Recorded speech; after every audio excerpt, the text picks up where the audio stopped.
ones, but the reality is that there's a lot of kind of dark humor around heating and cooling in the context of climate. So I'm very excited to tell you more about the overheated grid and ways to cool it, and especially how we can deploy and apply machine learning techniques to do so. So I'm going to jump in, be sharing some slides. I'll keep it conversational and try and talk through some of the themes here. If folks do have questions, please put them into the Q&A and I'll try and address those. I'll also share contact information at the end. Great to be here, everybody. I consider myself an optimist, and so it's hard to start with a dire warning, but I think 2023 made very clear to anyone who wasn't yet convinced that the climate crisis is not abating. If anything, it's getting significantly worse.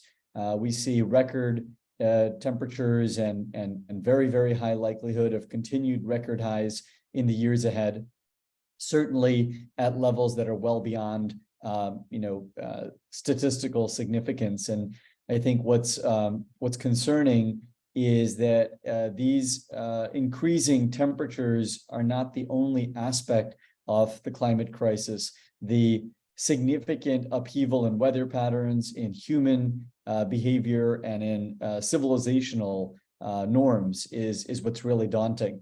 The ways in which we're going to have to react and adapt to not just warming, but also extreme and unpredictable weather, whether it's floods or wildfires or heat waves or high humidity. It is really, really important, I think, for everyone if you weren't paying attention. And I know this is a group that is paying attention to internalize that the crisis is getting worse, not better, which means that the opportunity to take action is now.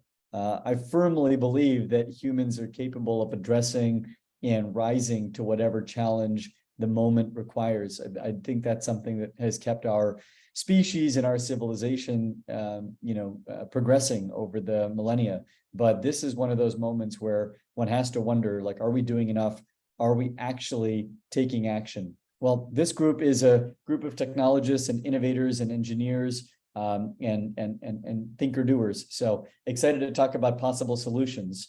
One of the big themes of today's conversation is about electricity and why electricity is so key in providing possible solutions and providing possible ways to bring us to a better outcome with regard to the climate crisis. It's clear that we need to transition from fossil fuel-based energy sources to alternatives and renewables. I think that has become very apparent over the last couple of decades as we've seen the cost, the climate and environmental cost of power generation from fossils rising. In order to harness the potential and to harness the power of renewables and alternatives, we need to be able to store and distribute that power, and electricity and electrification makes that possible. So electricity and electrification is critical. It's key to the energy transition, moving from 20th century, as I joke, burning dinosaurs or fossil fuels to the 21st century, harnessing the power of natural sources, the sun, wind, and water. In order to continue driving the energy transition, many assets need to be electrified. A lot of things that were historically powered using fossil and traditional power sources need to be converted or built in ways that electrification and electricity can now be their main power source. And that's happening. It's happening with vehicles, it's happening with scooters, it's happening with appliances, and it's happening with buildings. The International Energy Agency had a report that's quoted here that we'll need to get to nearly 50% electrification of buildings over the next 7 years in order to meet our current emissions and warming reduction targets. And that means that we're going to have to do a lot to convert and transform these large and historically inefficient and dumb assets. They're everywhere. If you haven't looked around the urban landscape, take a look, anytime you're walking through your favorite town or city or neighborhood, there is a ton of stock, a ton of legacy, infrastructure out there in the building category. And because it has a long shelf life, because these are not things that we put up and tear down easily, there's a lot of retrofitting and transformation required. Well, technology can play a key role. This is a group of, everyone here, I believe, either is interested in or understands or cares about the role that technology can play. Certainly, technology is not the only aspect of the solution. It's not the only driver. We're going to need to do a lot of things in order to accelerate the energy transition. But technology can play and must play a critical role. The area that we're going to be focusing on and that I'm going to be talking about, really clusters around end use and ways in which we can take technology and deploy it in many different types of technologies to make end use more and more efficient and more optimized.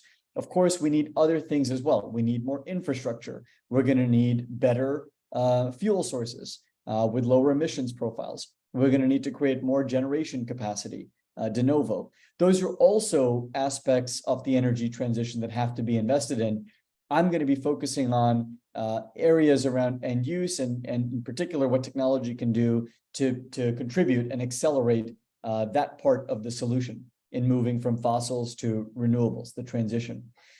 It's clear that this is going to be critical, that reducing emissions is going to be highly dependent on technologies that either don't yet exist or are under development but not yet in the market. And I think that's really important for a group of innovators, investors, entrepreneurs, people that want to be part of building the future. A lot of the technology that's needed to accelerate this transition either doesn't yet exist, which means it's up to you and up to us to build it, or it's being developed, it's in R&D or early commercialization and needs to be brought to scale into the world. And that's just a huge opportunity for innovators and folks that care about building the future. So I think the time could not be better for a conversation around how we can apply and deploy technologies, including machine learning and related techniques, to accelerate this transition. Well, let's talk a little bit about this energy grid problem, the stress, so to speak, that grids are facing. I live in Northern California. I'm based out of San Francisco. I grew up here a couple hours inland from San Francisco in a small town called Fresno, which is kind of the breadbasket center of the state. And what we've seen in Northern California, I think, is reflective of what's happening in many parts of the world. Grids, the operators and the infrastructure that deliver electricity and manage and distribute it are having to deal with just a massive amount of strain. That strain is due to a number of factors. One big factor is that the demand for electricity is growing way faster than the supply. The demand for electricity is growing because many things are being electrified. Vehicles and scooters and homes and appliances. But the supply has not been able to keep up. There's just a shortage and a significant delay in bringing new generation online.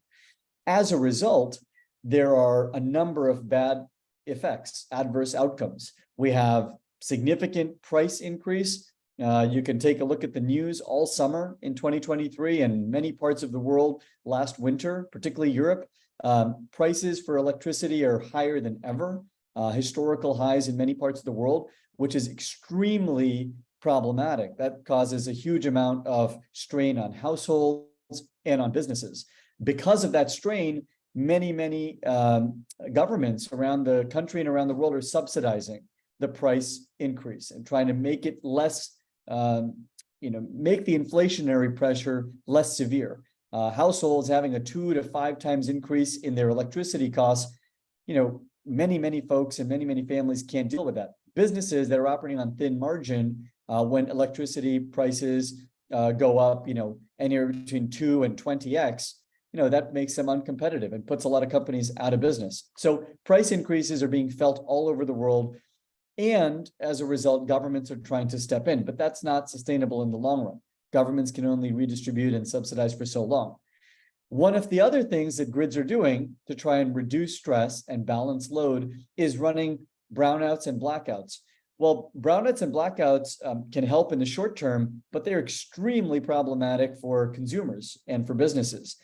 They can affect critical services. For example, healthcare institutions, educational institutions dealing with brownouts and blackouts. Imagine a hospital or nursing home suddenly being without power, with folks, working or trying to stay alive or get care. Same with institutions such as government and education. Not to mention, the lost revenue and lost productivity from running brownouts and blackouts, and the loss of product, the loss of customer traffic, et cetera. Just a huge amount of headache and heartache caused when utilities and grids cut power.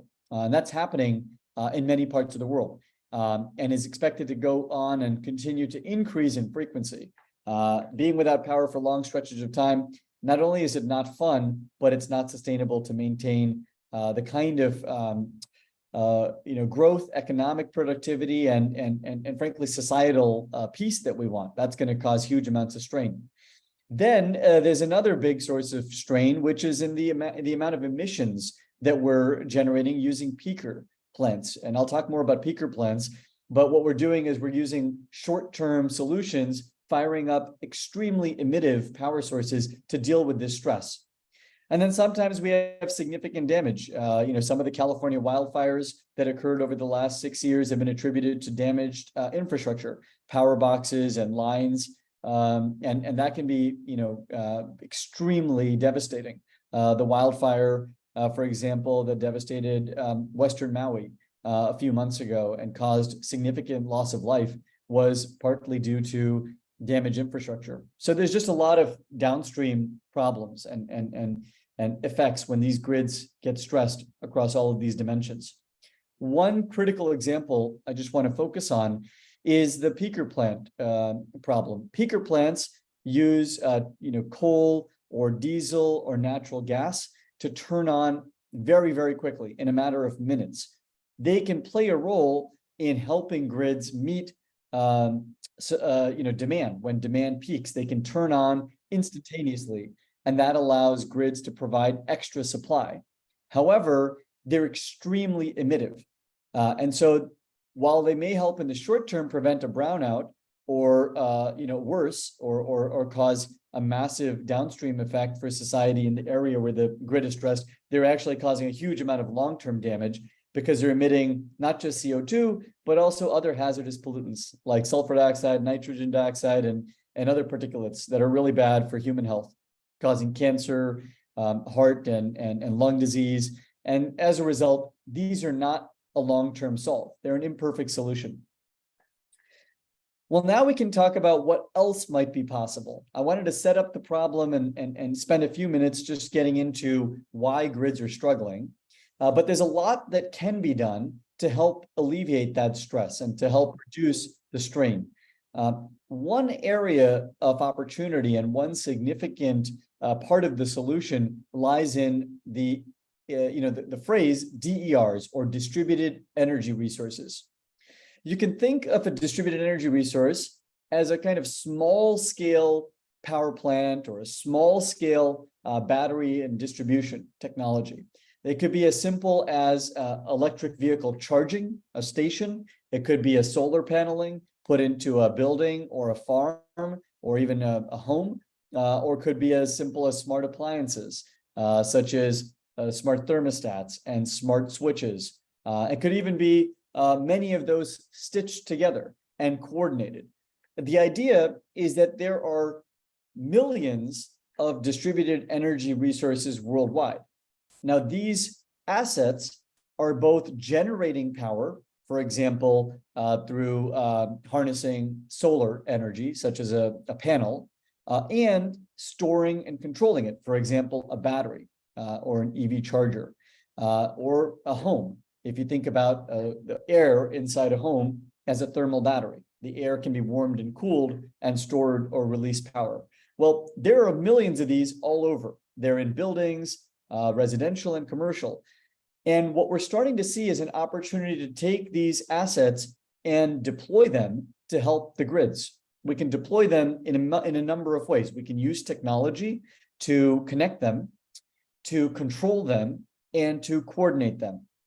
And that's really a huge area of opportunity on the path towards cleaner and more sustainable energy generation and energy transmission, the transition, so to speak. So let's talk a little bit about how DERs can help on the demand side. Well, one of the things that DERs can do is they can shift when electricity and when power is used. You can move, for example, charging from a particular time of day to another. That would be a classic way of helping a grid out. You can take the need for charging and move it from a high demand period or peak period over to a low demand period, an off-peak period. That allows the grid to not have to supply at that peak moment. So for example, to put it in simple terms, you could use settings to charge an EV, electrical vehicle, say at nighttime during an off-peak rather than right in the middle of the morning when everyone is getting up, or the middle of the evening when everyone's home cooking and hanging out. And so that type of shift can at scale alleviate the stress on the grid. We can also do a number of other things with DERs. We can actually reduce the amount of total utilization without necessarily affecting the outcome. So for instance, if you ever walk down the street in a big city and look at commercial buildings with lights on in the middle of the night, these are typically buildings where no one is working, unless you're a former, a lawyer. I joke I'm a recovering attorney. If you're working in corporate law, you might be there in the middle of the night, working on a case or a brief, but most buildings are empty late at night. That's an opportunity to turn off those assets and turn down the utilization by using intelligent load management to actually reduce the total amount of demand. So you can just run these things for fewer hours in the day. Same is true with other assets like heating and cooling. You don't necessarily need to run those 24/7 to get the same outcome. There are a number of other things we can do by moving the electricity either around or changing the way in which assets use electricity. I won't get into all the technicalities just now, but the point is that you can take pieces of equipment and assets, and through a combination of techniques, which technology can enable, you can shift, you can shave, and you can shed load, and do that in ways that help out with the grids. When you take these distributed energy resources and you start thinking about them as an aggregated load, imagine 100 homes that have smart thermostats running, or 1,000 convenience stores that have EV charging outside, or 100,000 neighborhoods that all have a coordinated use of air conditioning through a smart thermostat. That roll up of distributed energy resources starts to look like a virtual power plant, a VPP. So I'm going to unpack that concept for a moment. A power plant generates energy, generates power through a series of industrial and chemical processes. As I joke, burning dinosaurs is kind of one way, burning fossil fuels, but there are many ways to generate power. You can use a number of different fuel sources, diesel and coal and natural gas, solar, wind, and water. With a virtual power plant, you're not actually generating new power. You're taking existing demand, existing assets, and existing piece of equipment, and you're coordinating and communicating across them to use less energy, to require less supply. So by coordinating and turning down or reducing the demand on demand, that acts like the equivalent of opening up a new power plant or launching a new power plant. So instead of creating a new plant, say building a nuclear power plant from the ground up, we're just reducing the amount of power that existing assets use. And doing that at scale for the utility is the same as turning on or building a new power plant. It's a bit of an abstract concept, the idea of a digital power plant or a virtual power plant, but it starts to make sense when you look at these assets as coordinated, orchestrated, pieces of equipment. And now, when you start thinking about the opportunity to both optimize individual DERs and coordinate them or orchestrate them, now you can start seeing how technology can play a critical role. So the broad landscape for grid stress relief or for reducing grids requires understanding, both energy resources that are, available and out there, and also how you can roll those up into virtual power. Well, let's talk a bit about what a VPP looks like. A VPP, a virtual power plant, would be an organization or an entity that acts, like a traditional power plant in many ways. It coordinates distributed energy resources. Those can be energy resources in any asset class. It could be lighting, smart thermostats, electrical vehicles, solar charging, or other pieces of equipment, machinery, cooking equipment, heat pumps, etc. There's lots of different distributed energy resources out there in the world. When you take those and you roll them up and start coordinating them using a combination of data tools and technology, now you have virtual power. With that virtual power, a VPP can then interface with utilities, the operators of the electrical grids, and even with the bulk power systems. And so you start seeing a VPP similar to a power plant serving as an intermediary that aggregates power, controls and optimizes it, and then markets it and sells it through utilities and coordinates with the systems that operate the electricity markets around the world. So you can think of it a little bit like a power plant, just a virtual or digital one. The value proposition, or what's exciting about VPPs, is they have many, many advantages relative to traditional. For one, they can integrate existing, demand. They don't necessarily require building new stuff, which means that there's an opportunity to take existing equipment and existing assets without having to put new capital to work, building up, say, a new diesel or nuclear fired plant. Those can cost hundreds of millions or billions of dollars. So, capital expensive. They're also able to avoid some of the increase in downstream implications, so fuel costs and compensation required to move homes or to compensate communities or businesses. So when you want to build a new power plant, there's a lot of people that are affected. That's expensive. That requires regulatory approval. It requires permitting. It requires, in many cases, moving buildings and homes and communities. That's not easy. It's disruptive. It's expensive. All of that can be avoided by taking advantage of existing assets. They're also, and I think this is really critical, they're also in many cases more resilient and potentially more reliable than traditional power sources. They can eliminate single points of failure by distributing the generation capacity across hundreds or thousands or tens of thousands of locations. They definitely reduce the carbon or the emissions footprint because they use significantly less power than a new power plant that requires burning up fossil fuels, natural gas. They don't require generating power through additional demand through additional generation. They do it by tapping existing loads, and they're a lot more coordinated, and they're actually, as a result, a lot more efficient at scale. They can be used more dynamically. They can be turned up and down in smaller degrees and smaller gradients. With a traditional peaker plant, you have to turn the thing on or turn it off. It's kind of a 0 or 1. There's not as much room for a gradiated or a graduated increase or decrease. Whereas with virtual power, by coordinating across assets, there's a lot more flexibility and a lot more optimization potential in terms of how much power to move around, how much load balancing, or how much shifting and shaving to do. So they are in many ways more flexible and efficient at scale. Well, to actually power and to make these virtual power plants possible, we need to do a number of things. We have to transform existing equipment and existing assets into distributed energy resources, into dynamic and controllable loads.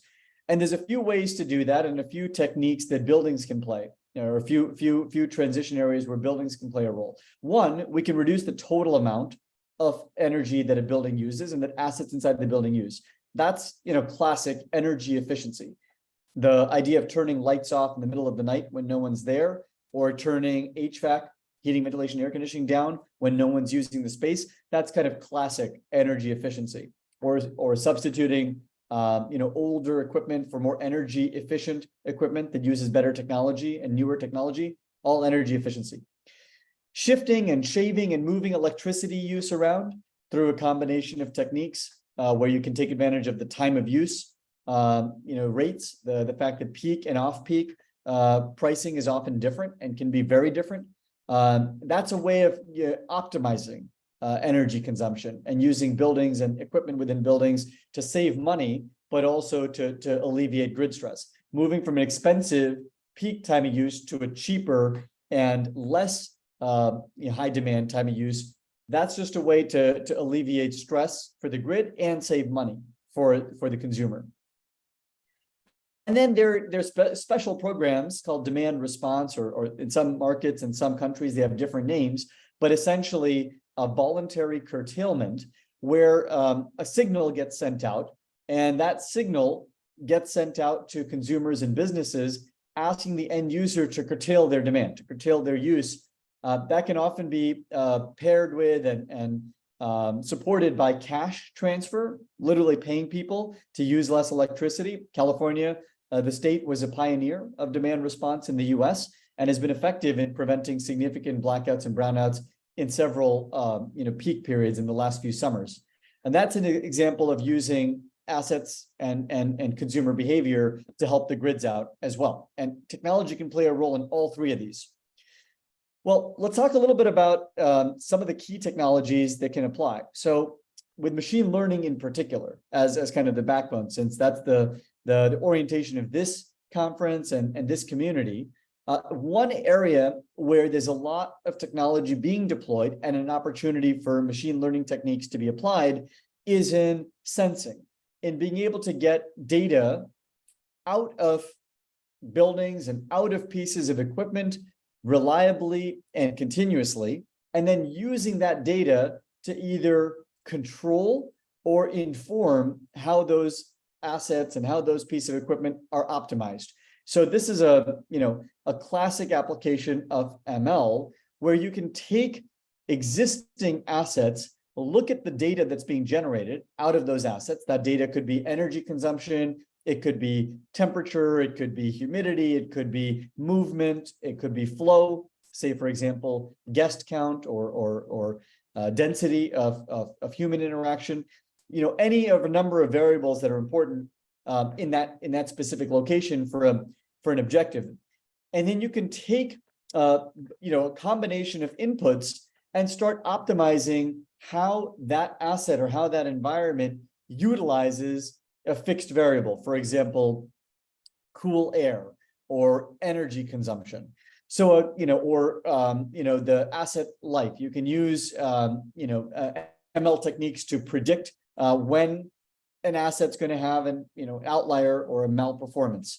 And this is an example of taking existing infrastructure, layering onto it, generally speaking, sensors, Internet of Things. Sensors have penetrated many parts of the legacy building stock, and they're growing rapidly. And then applying machine learning techniques on top of the data coming out of those boxes. Another type of application for machine learning lies in using large quantities of data from multiple inputs, such as the weather or weather prediction, historical energy consumption, and Internet of Things sensors to start predicting energy consumption patterns by a location, by an asset, or by a region. Those predictions of how much energy intensivity an asset or a location or a region has can be very influential and very valuable in load balancing, in managing distributed energy resources in order to roll them up as a virtual power plant. So knowing, when spikes or when consumption, is going to increase and when it's going to ebb can be really valuable in telling, large numbers of locations and large number of assets to move power around or to move load around. And it can be very valuable when you're pairing that coordination with storage, such as, for example, with on-site batteries. And so there's a huge opportunity to predict the consumption of assets, locations, and neighborhoods using ML. And then for operators and for consumers that are looking to be part of the smart building transformation, another value driver lies in knowing what's happening with these appliances and with these pieces of equipment. So being able to predict and prevent issues by catching problems early and often is another way in which machine learning techniques can be applied to aid the energy transition, to make it more likely that consumers and businesses will adopt smart building applications. Here, for example, you can take historical data combined with additional data sources. For example, real-time energy consumption or door movement, to be able to predict, say, when a fridge or an air conditioner or a cooking equipment or some other piece of machinery is going to actually break. And if you can do that, accurately and early, that drives a huge amount of value for businesses and for consumers. It can extend shelf life so that the asset lasts longer, and these are typically expensive pieces of equipment, or it can help catch an issue before it causes service disruption and lost revenue, and it can prevent expensive repair and maintenance calls. So there's a huge opportunity to drive value for asset owners, for building owners, whether they're businesses or consumers, and in doing so, get them to adopt smart applications and retrofit their equipment. That's a way to aid the energy transition. At scale, utilizing AI and broader techniques beyond machine learning can reduce carbon intensivity by a significant degree, up to 10% by some estimates. And energy applications are, amongst the largest potential there. But there's a lot of applications of AI that are being proliferated today and that are being considered. That's just a huge number. Nearly 10% of carbon intensivity is just a massive opportunity. It's the equivalent of the total annual emissions from Australia, Canada, and Japan, just to give that a little bit of dimension. I'll talk a little bit about a couple of companies to give you guys some ideas of what's happening and what's possible out there. There are many players, and this list of just a few companies is certainly not exhaustive. It's just meant to give you an idea of what folks are doing using a combination of software and data science and machine learning techniques. So Leap is a early stage business that's participating in and enabling the energy transition by facilitating grid services, including demand response. They're enabling organizations to connect DERs to the wholesale energy markets. So they play a role in the kind of as an intermediary between folks that have distributed energy resources, smart thermostats, smart lighting, smart cooking, smart appliances, and the wholesale markets that then price and distribute electricity around the country and beyond. And they're using a combination of techniques to both coordinate those DERs and participate in the market making and create savings for both sides, and then capturing some of that internally. They've got several hundred megawatts of energy load under management. Terrific company, just an example of the kind of business that is using various data science techniques to aid the fundamental business model. Another company I'll just highlight is STEM, where larger and later stage business that is basically used a combination of technologies, some more traditional around software, some AI driven, to start coordinating storage and charging capacity at scale. And when you think about that at scale, a multi-hundred megawatt site, when you have solar and storage that's being coordinated efficiently and effectively, can be the equivalent of nearly 100,000 cars taken off the road. So deploying clean energy assets at scale, a little bit like infrastructure for the internet, if you think of it, kind of in a high level abstraction, the infrastructure that's required to power the internet is critical to enabling decisions and access to happen across billions of humans.